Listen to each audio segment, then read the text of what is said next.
5 लोग मान के चलिए आप, वो महिलाएं भी हो सकती हैं और बल्कि जो नए लड़के आ रखे हैं क्योंकि उनकी माताएं ऑलरेडी ग्रुप में शामिल हैं स्वयं सहायता समूह में, उनके नाम पर 5 लाख का लोन लिया जा सकता है। 5 लाख में वो लोग 10 गायें रख सकते हैं। 10 गाय में 50,000 रुपये की एक गाय आती है। एक गाय 50,000 रुपये की है तो वो एक दिन में 10 लीटर दूध देती है। जो पशुपालन विभाग का आंकड़ा है उसके अनुसार 50,000 रुपये की गाय एक दिन में 10 लीटर दूध देगी। अब अगर वो 10 गाय खरीद के लाते हैं तो एक दिन में उनका हो जाता है 100 लीटर दूध। और 1 लीटर दूध की कीमत बाजार में 40 रुपये है, तो एक दिन में 4,000 रुपये की उनकी इनकम हो सकती है।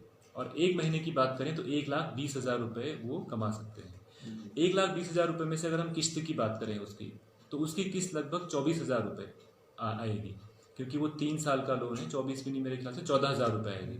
तो 3 साल का लोन है तो 14,000 रुपये पर मंथ किस्त आएगी उसकी।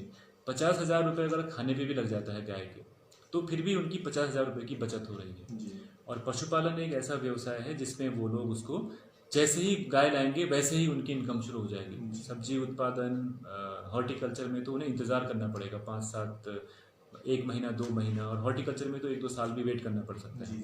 लेकिन जो हमारे मॉडल है ना, जो आप लोग शुरू करना चाह रहे हैं कि, लेकिन मैं ये कह रहा हूँ कि आप हॉर्टिकल्चर भी कीजिए उसमें, लेकिन पशुपालन को ज़रूर रखिए।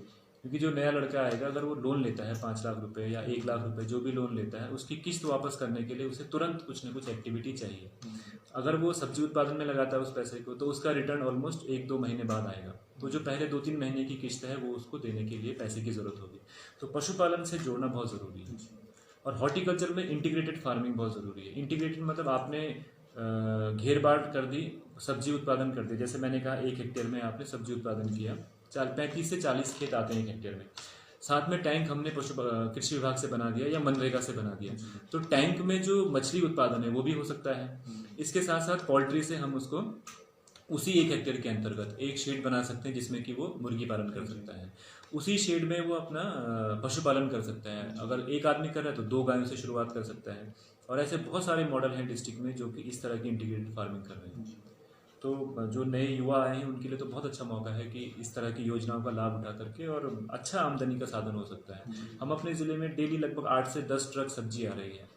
अगर हमारे युवा स्थानीय लेवल पे ही सब्जी उत्पादन करें तो उनका मार्केट हमारा ही डिस्ट्रिक्ट हो सकता है। इस पर थोड़ा काम करने की ज़रूरत है।